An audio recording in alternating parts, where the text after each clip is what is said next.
Hello, friends, and welcome to the confusing and ambiguous podcast. Hopefully, it's not too bad. I want to talk about a songwriter, musician, and old pal of mine that I've known since the I believe the early '80s.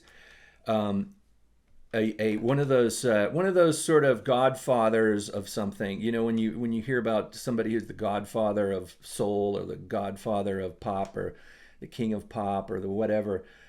This guy is the godfather of, I guess, lo-fi or home recording, which is a thing where people have a bunch of musical gear in their house, and they sort of bypass the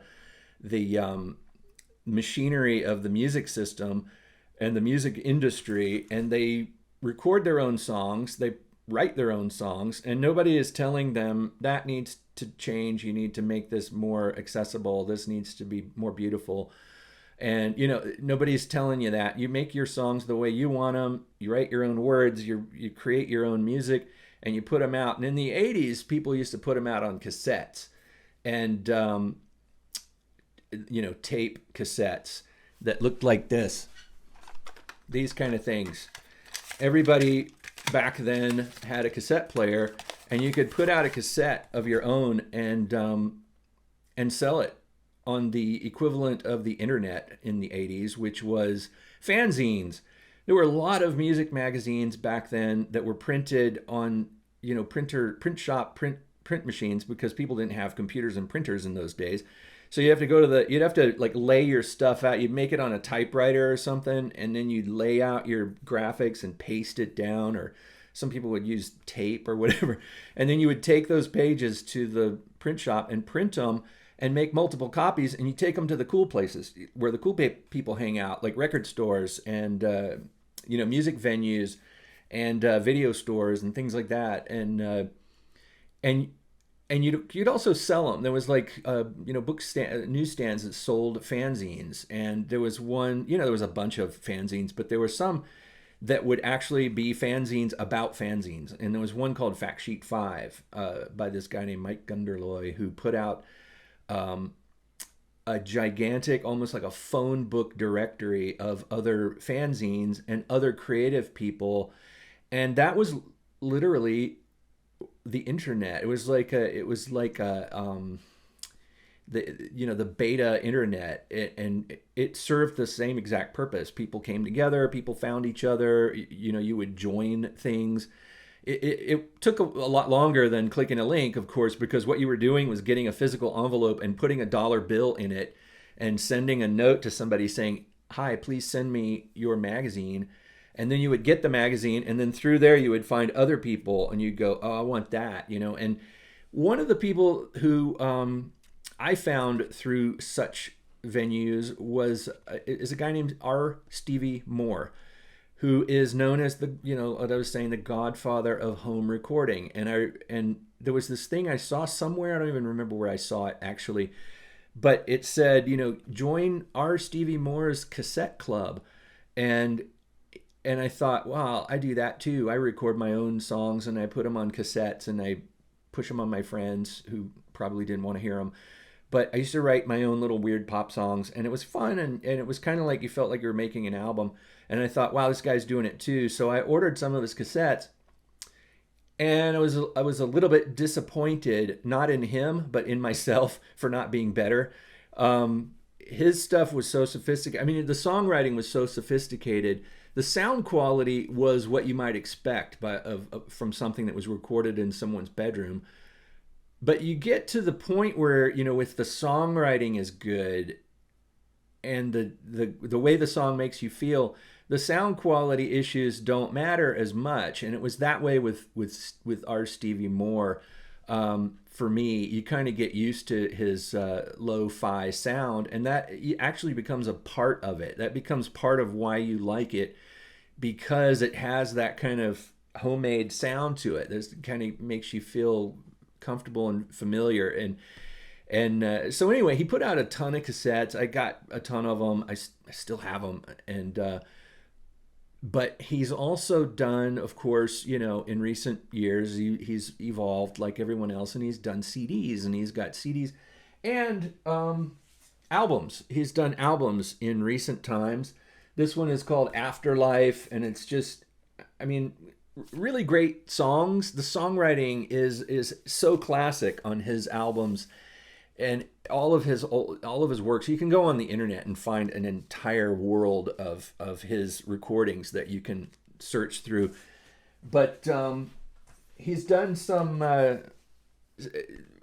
albums like LPs that are made from some of the cassettes that he did. Because this one is an album of one of his cassettes that is a classic. Delicate Tension. And then this one, I think, is the one you should perhaps start with if you want to get into our Stevie Moore. Some great songs on here. It's really hard to say where to start with him because he's got such a vast output. I think he claims to have recorded over 400 albums. I don't think I have them all. In fact, I kind of know I don't, but I wish I did because every so often I'll buy another R. Stevie Moore. And I've known this guy since the 80s. And every so often I'll find something that I'm like, oh, I'm not familiar with that one. And I'll get it. You can get them on Bandcamp or whatever, internet sources, and, pay whatever, a couple dollars and help support the guy. And I find these things and I'm like, wow, how come I never heard this one? There's a whole nother album of his of incredible songs that I haven't heard. The songwriting is just fantastic. His dad used to play bass with Elvis, and so I think he grew up around music. He definitely grew up around music, and I think he sort of grew up absorbing it.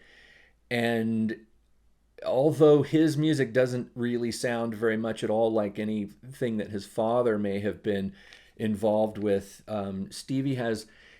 I think he grew up being a huge Beatles fan, like so many people, and Beach Boys and things like that. So there's evidence of that. There's a little of the British invasion in some of his songs.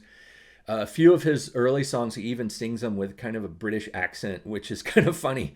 He's very funny, too. That's the other thing. There's a lot of humor on his songs. In fact, I would say almost all of his songs have some element of either sarcasm or cynicism. I don't know.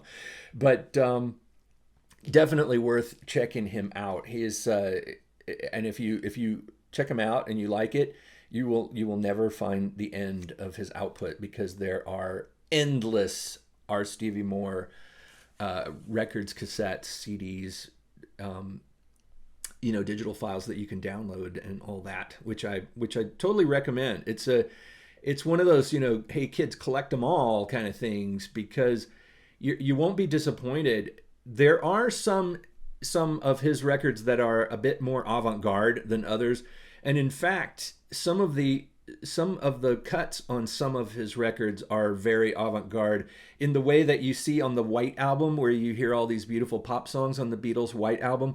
But then you have Revolution Number 9, which takes you into another place, a completely different. R. Stevie Moore will do that on his records. He'll have like a spoken word section or a section of just collage or some kind of like maybe noise-oriented, non-musical kind of a thing between tracks. But then what happens is you'll go through that, and then on the other side of it is this beautiful pop song that has incredible magical chord changes and gorgeous, instrumentation and great guitar playing, really great bass player, great guitar player, and his voice will get to you. You might have to get used to his voice in some cases, but he sings his songs exactly the way they need to be sung. And there's something, like I was saying, lo-fi, but there's something very comfortable and homemade, that's the best word. Home recording. It was made in his house with no outside influence from any corporate person who was trying to make money with it. He's not a rich guy. He is a musician first, and I think he's always concentrated on music and not so much on becoming a superstar or anything like that. So check out our Stevie Moore and buy his records. It's worth it because you'll find a huge amount of incredible, beautifully written pop songs, beautiful compositions, and some really interesting production choices and homemade touches. And anyway, that's our Stevie Moore. I'll probably talk about him again at some point because there's like a whole other worlds of his output. And anyway, that's all I'll say about him for now. So thanks for joining me, and I'll talk to you again real soon.